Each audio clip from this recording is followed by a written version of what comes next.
Hello students, हम जो है हमारा ये करिकुलम डेवलपमेंट का क्वेश्चन चल रहा है, जिसमें कि इससे पहले हम लेक्चर नंबर 5 में करिकुलम डेवलपमेंट में पढ़ चुके हैं कि जो किस प्रकार से जो फिलॉसफी है वो हमारी जो करिकुलम है इसको अच्छा बनाने के लिए, इसको बच्चों के लिए बेनिफिशियल बनाने के लिए किस किस प्रकार से जो है हम करिकुलम के अंदर अपनी कुछ अच्छी चीज़ों का समावेश कर सकते हैं।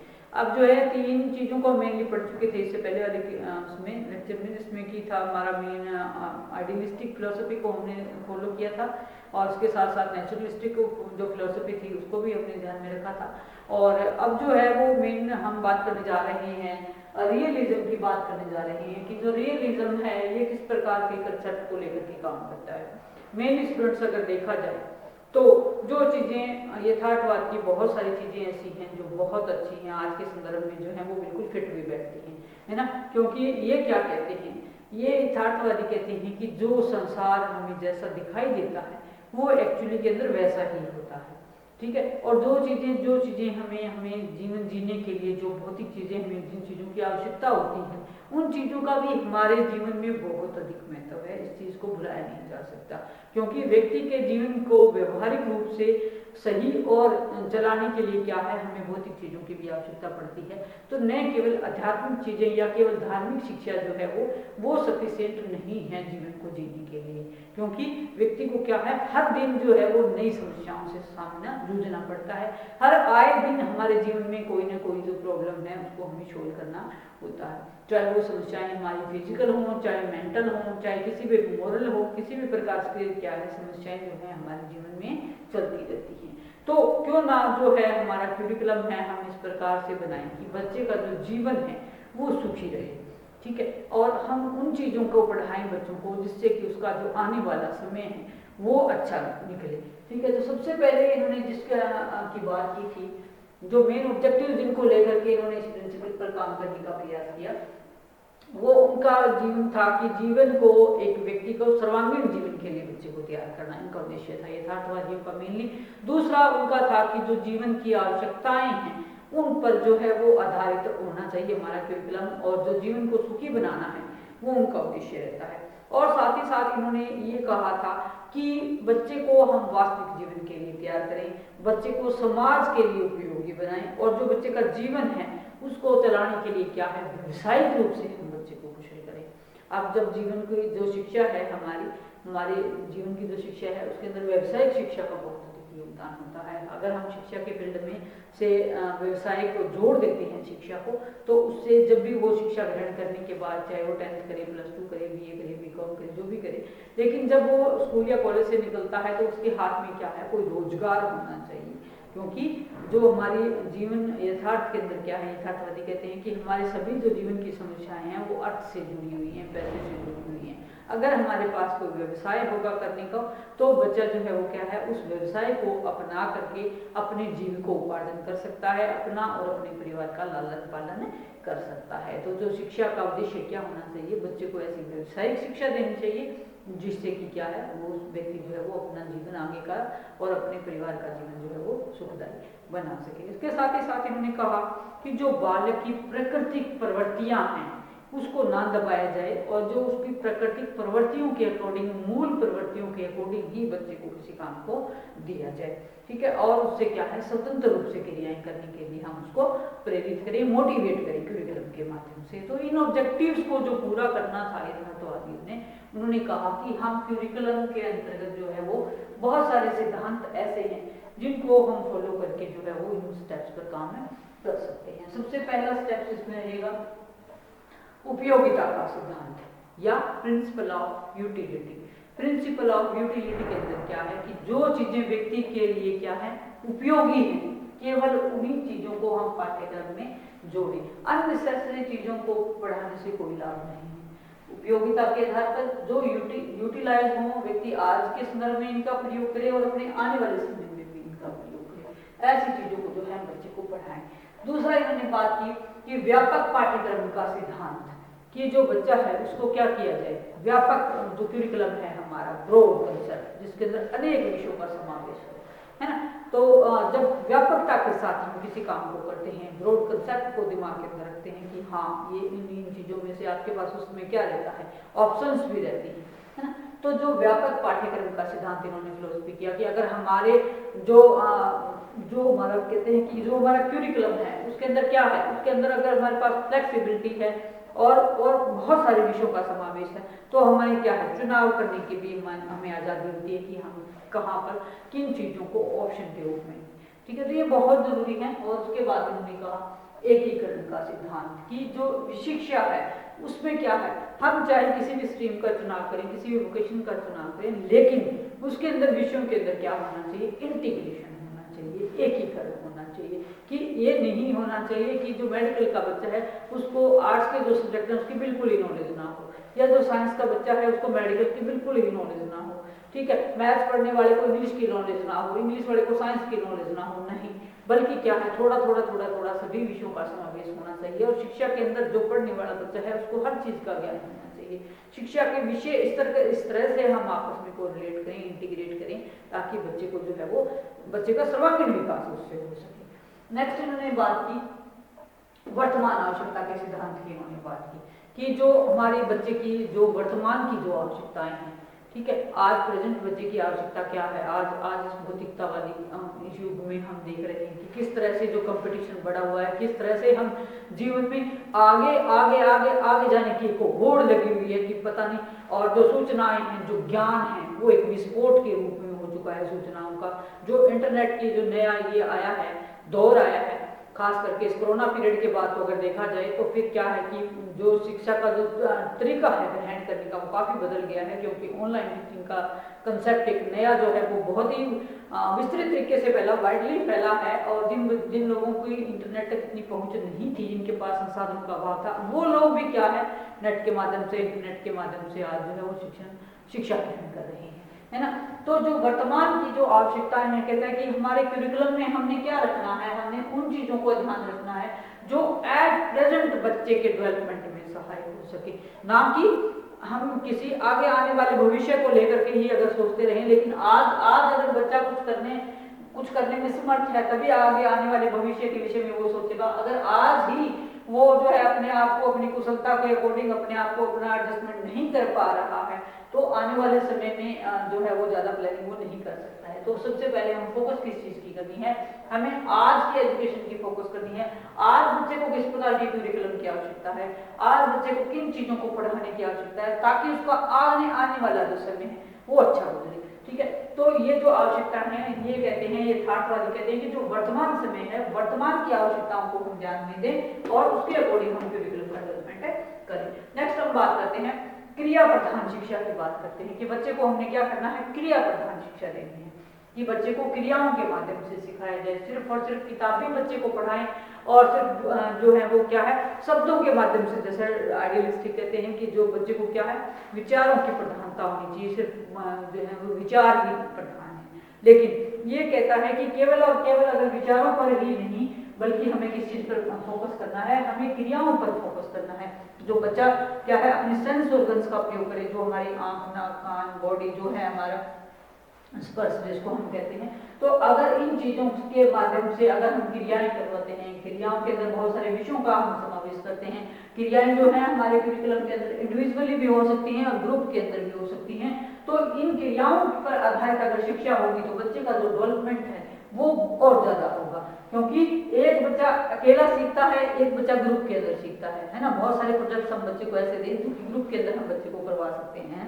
तो उससे क्या होगा, बच्चे के अंदर एक सामाजिकता का गुण विकसित होगा, दूसरे की भावनाओं को अडॉप्ट करना, अपनी जो उसकी एफिशिएंसी है उसके अकॉर्डिंग तो वो करेगा ही, लेकिन साथ वाले बच्चों के भी जो आइडियाज़ हैं उनको वो सम्मान दे, उनको वो ग्रहण करना सीखे, उनसे भी कुछ क्रिएटिविटी बच्चा करना सीखे, रचनात्मकता बच्चा सीखे, सृजनात्मक कौशल का बच्चा प्रयोग करे। तो ये बहुत सारी चीज़ें हैं जो कि हमारे जो क्रिया प्रधान शिक्षा है, अगर हम इसको बनाएं तो बच्चे के विकास में बहुत अधिक सार्थक सिद्ध हो सकती है ये चीज़ें। नेक्स्ट हम बात करते हैं प्राकृतिक घटनाओं के माध्यम से सीखना, कि बच्चे को क्या है, प्रकृति के माध्यम से बच्चे को सिखाया जाए। प्राकृतिक जो चीज़ें, देखिए, एक तो स्टूडेंट्स हम सिर्फ जो है वो बुकिश नॉलेज देते हैं, है ना।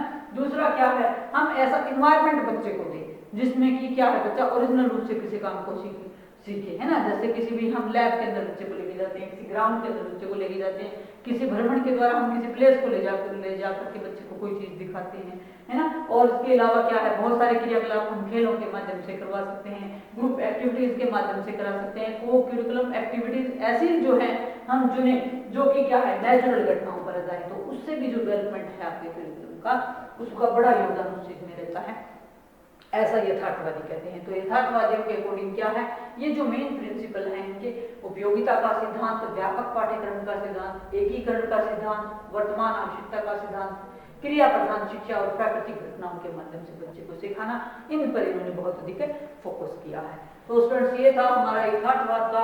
इसके बाद हम बात करते हैं प्रयोजनवाद की।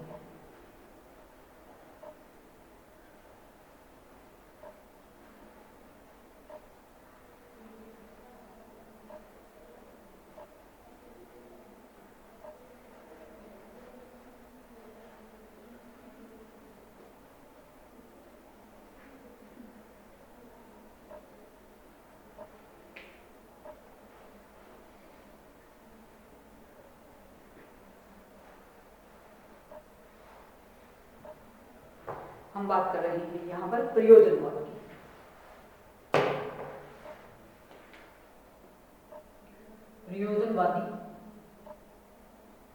प्रयोजनवाद और पाठ्यक्रम विकास की। प्रयोजनवाद जो है वो किस प्रकार के पाठ्यक्रम की बात करते हैं। अब देखिए, प्रयोजन का मतलब क्या होता है कि किसी भी काम को जब किसी प्रयोजन से किया जाए, किसी उद्देश्य से किया जाए, है ना, वो क्या है, प्रयोजनवाद है।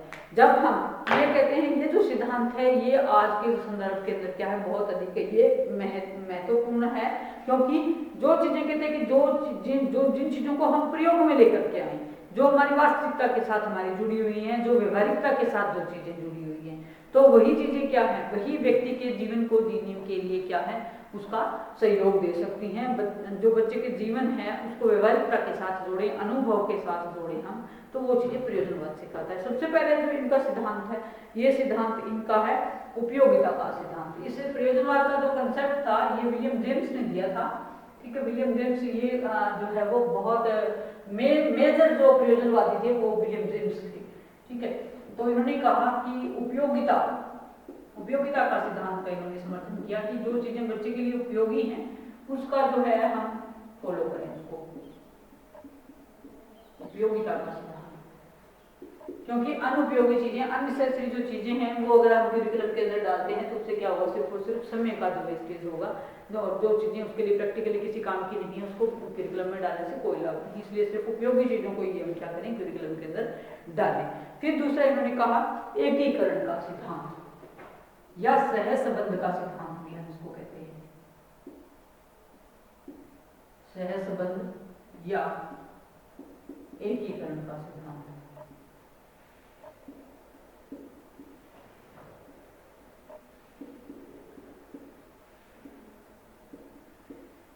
ये कहते हैं कि जो क्रियाएं हैं, चाहे बच्चे को हम एक्सपीरियंस से करवाएं, चाहे हम क्रियाओं के माध्यम से बच्चे को कराएं, लेकिन जो करिकुलम में हम बच्चे को एक्टिविटीज कराएं उनके अंदर आपस के अंदर क्या होना चाहिए, सह संबंध होना चाहिए, इंटीग्रेशन होना चाहिए।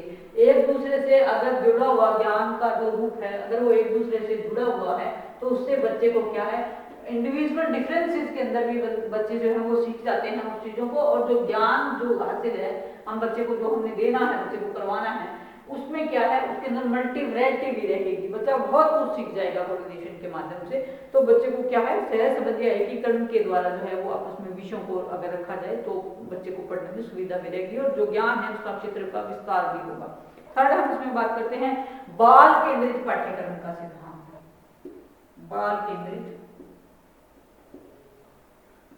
आजकल की जो स्टूडेंट्स शिक्षा प्रणाली है, बाल केंद्रित शिक्षा का सिद्धांत वो क्या है,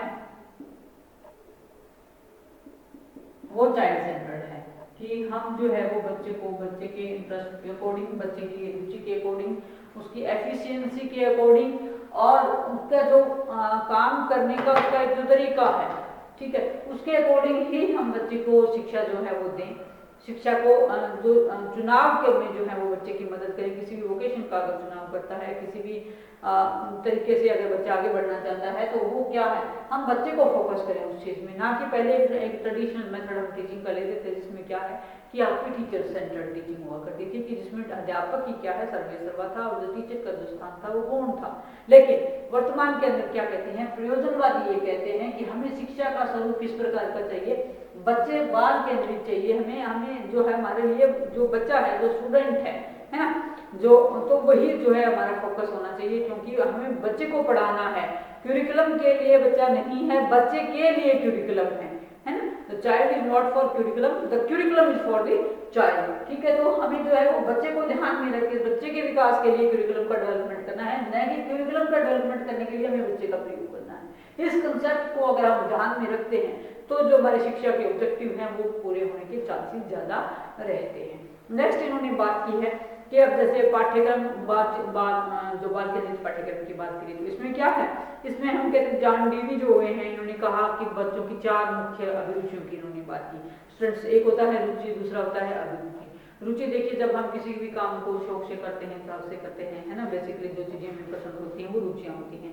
और अभिरुचियों की अगर हम बात करें तो जो कोई खास हमारी योग्यता होती है उसको हम अभिरुचि कहते हैं। जैसे मैं मान लो म्यूजिक सुनना पसंद करती हूँ, ठीक है, म्यूजिक गाना पसंद करती हूँ, कुछ डिक्शनरी को पढ़ना पसंद करती हूँ, बहुत सारी चीज़ें कुछ भी हो सकता है, तो ये we can say aptitude this, है ना। तो now we will discuss about child centred education here.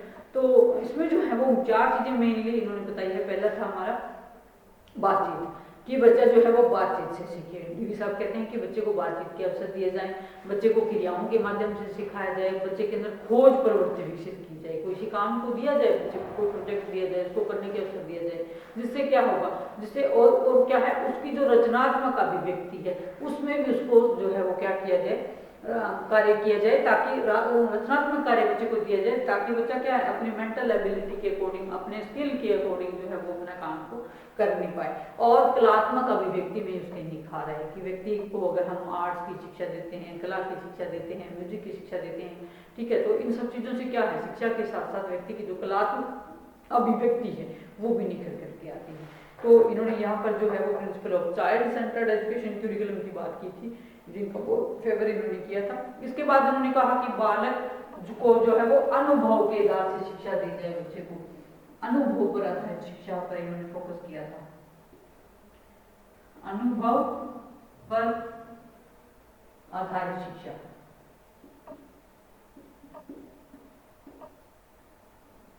जो शिक्षा है वो क्या है, एक्सपीरियंस बेस्ड हमने बच्चे को देनी है, कि केवल और केवल किताबी शिक्षा जो है या जो बुकिश नॉलेज जिसको हम कहते हैं उससे जो है क्या कहता है कि बच्चा, उसकी बजाय अगर हम बच्चे को प्रैक्टिकली किसी काम को कराएं, अनुभव के माध्यम से किसी काम को करवाएं, तो वो जो शिक्षा का स्वरूप जो है वो बेहतर होगा कंपैरेटिव टू बुकिश नॉलेज। ठीक है, तो इन्होंने ये भी बहुत अच्छी बात जो है वो दी है। आज के टाइम में भी अगर देखा जाए तो जो प्रयोजनवादी हैं ये क्या कहते हैं कि अनुभव जो है वो, अनुभव से जो शिक्षा है उसकी एक सबसे बड़ी विशेषता ये है कि ये रटने पर आधारित नहीं है। जो हमारी शिक्षा का ट्रेडिशनल मेथड था वो रटन प्रणाली पर आधारित था, कि हम रटते रहते थे, टीचर ने पढ़ा दिया बस उसको रटते रहना। लेकिन जो अनुभव पर आधारित शिक्षा है उसमें क्या है, ये रटने की जो प्रवृत्ति है ये बहुत कम हो गई है, और जो बच्चे क्या है नई नई एक्टिविटीज के माध्यम से काम को करते हैं, नए नए तरीकों से काम को करते हैं, जिससे कि क्या है उनका काम में जो उसकी जो कला है काम में वो भी उसके निखर के आती है, और उससे जो उसको एक्सपीरियंस प्राप्त होते हैं वो एक्चुअली के एक्सपीरियंस होते हैं, जो कि उसको व्यवहारिक जीवन में भी उसकी मदद करते हैं, है ना। तो ये चीजें जो हैं वो ये व्यक्तित्व के विकास में बहुत अधिक सहायक होती है। किसी काम को करने से जो उसको अनुभव हुआ, नेक्स्ट टाइम जो है उस अनुभव का लाभ उठा करके बच्चा जो है वो अपने आगे जीवन में बढ़ जाएगा। तो ये चीजें थी, और इसके साथ साथ इन्होंने जो प्रिंसिपल ऑफ फ्लेक्सिबिलिटी की भी बात इन्होंने की कि लचीलेपन का सिद्धांत शिक्षा के अंदर डाला जाए, लचीलेपन का सिद्धांत।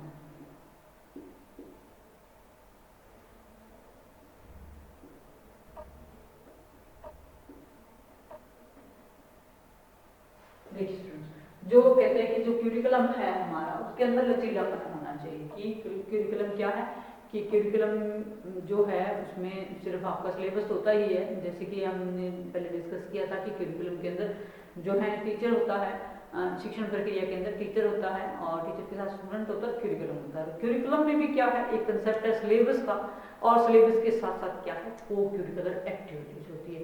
जब सिलेबस के साथ को क्यूरिकुलर एक्टिविटी जुड़ जाती है तो वो हमारा क्या बन जाता है, वो हमारा सिलेबस बन जाता है, वो हमारा सॉरी क्यूरिकुलम बन जाता है। जब क्या है, जबकि हम सिलेबस में क्या है, सिलेबस के साथ साथ जब को क्यूरिकुलर एक्टिविटीज उसमें ऐड कर देते हैं, है। तो ये कहता है कि जब इसके अंदर लचीलापन होगा, अगर लचीलेपन का कंसेप्ट हम डाल देंगे तो क्या होगा, जो क्यूरिकुलम को ऑब्जेक्टिव्स हैं उनको मैक्सिमम हम प्राप्त कर सकते हैं। क्योंकि देखिए रिजिड अगर क्यूरिकुलम है कि आपने केवल और आपके पास कोई ऑप्शन नहीं है कि ये सब्जेक्ट्स हैं इनको ही चुनना है, इनको ही पढ़ना है, इतने टाइम में ही पढ़ना है, कोई किसी तरह की फ्लेक्सिबिलिटी उसमें नहीं है। चाहे बच्चे की फिजिकल कंडीशन कैसी है, चाहे मेंटल कंडीशन कैसी है, चाहे इकोनॉमिक कंडीशन कैसी है, मॉरल कंडीशन कैसी है, अगर उन चीजों का हम ध्यान नहीं रखेंगे तो वो क्या है, रिजिड हो जाएगा। रिजिड हो जाएगा तो क्या है, बच्चा उसमें वो उतना अपना फुल एफिशिएंसी नहीं दे पाएगा। फुल एफिशिएंसी के लिए क्या है, हमें बच्चे को फ्लेक्सिबल जो है अपना क्यूरिकुलम रखना है, ताकि बच्चा जो है वो अपने सामर्थ्य के अकॉर्डिंग पढ़ सके, है ना, अपने सामर्थ्य के अकॉर्डिंग पढ़े, अपनी रुचियों के अकॉर्डिंग पढ़े, अपनी क्षमताओं के अकॉर्डिंग पढ़े, अपनी योग्यताओं के अकॉर्डिंग पढ़े, और मैक्सिमम आउटपुट जो है वो समाज को मिले, बच्चे को मिले।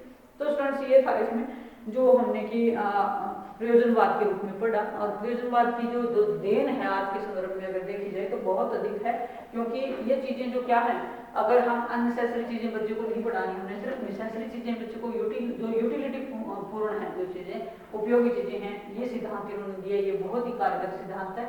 दूसरा इन्होंने कहा कि सह संबंधी एकीकरण के माध्यम से बच्चे को पढ़ाया जाए, तो ये भी बहुत जरूरी है। साथ ही साथ चाइल्ड सेंटर्ड को तो हमने अडॉप्ट किया ही हुआ है, और अनुभव पर आधारित शिक्षा को भी हमने आजकल के सिनेरियो के अंदर शामिल किया हुआ है, और लचीलापन के जो सिद्धांत है वो भी करिकुलम डेवलपमेंट में जो है वो बहुत अधिक योगदान देता है। इसको भी जो है आज की जो शिक्षा प्रणाली है उसमें हमने इसका योगदान दिया है। अब बहुत सारी जो फिलोसफीज हमने पढ़ी, कंक्लूजन के रूप में अगर हम देखें तो देखिए कोई भी जो बात है या कोई जो फिलोसफी है या जो विजन है वो अपने आप में पूर्ण नहीं है ना। सभी जो जितने भी दार्शनिक हुए हैं, चाहे हमने महात्मा गांधी को पढ़ा, अरविंदो को पढ़ा, विवेकानंद जी को पढ़ा, टैगोर जी को पढ़ा, इसके साथ साथ अरस्तु को भी पढ़ा, फिलोसफर जो वेस्टर्न है हमारे, प्लेटो हैं, रूसो हैं, है ना, बहुत सारे हमने दार्शनिकों की अच्छी बातें हमने सुनी। तो लेकिन क्या है, कुल मिलाकर के जो निचोड़ के रूप में, निष्कर्ष के रूप में हम ये कह सकते हैं कि इन सब ने बहुत किसी योगदान दिया है हमारी शिक्षा प्रणाली को सुधारने में, और हमें आजकल का जो करिकुलम हमें अपने बच्चों के सामने रखना है उसको बनाने में। क्योंकि किसी ने बहुत अच्छी चीज है जो हमें आइडियलिज्म से मिली है, कुछ चीजें ऐसी हैं अच्छी हैं जो हमें नेचुरलिज्म से मिली हैं, कुछ चीजें ऐसी हैं जो कि हमें रियलिज्म से भी मिली हैं, और कुछ जो है वो प्रैग्मेटिज्म से भी मिली हैं। इन सबको जो मिक्स रूप में हमने अपनी शिक्षा प्रणाली के अंदर डाला तो वो एक बेहतरीन शिक्षा प्रणाली और एक बेहतरीन करिकुलम के रूप में हमारे सामने आया है, जो कि हमारे वर्तमान समय की मांग है। और वर्तमान समय में क्या है, जैसे अभी पीछे हमारा एक कोरोना काल आया जिसमें कि क्या है कि जो हमारी शिक्षण व्यवस्था थी वो सारी हमें जो है वो क्या इंटरनेट या ऑनलाइन के माध्यम से जिसमें हमने अपने उद्देश्यों की पूर्ति करने की प्राप्त की, उद्देश्यों को पूर्ण करने का प्राप्त जिसमें हमने किया। तो कुल मिला के का क्या रहा, रिजल्ट यही रहा कि जो नई एजुकेशन पॉलिसी हम 2020 शुरू करने जा रहे हैं अभी, वो उसमें जो हमने क्यूरिकुलम डाला है उस क्यूरिकुलम में क्या है, हमने शिक्षा के अंदर जो मेन हमारी प्रॉब्लम थी वो केसनाइजेशन की प्रॉब्लम थी, उसको भी सुलझाने का प्रयास किया। और साथ ही साथ जो जितने भी हमारे अच्छी जो चीज़ें हमने इन फिलोसफीज के जरिए हमने जो ज्ञान हमें मिला उसको हमने उसमें समावेश करने का प्रयास किया है। तो स्टूडेंट्स ये था हमारा आज का लेक्चर जिसमें हमने कि फैक्टर इफेक्टिंग करिकुलम डेवलपमेंट के बारे में पढ़ा। इसके साथ ही ये लेक्चर जो है वो यही पर समाप्त होता है। Thank you.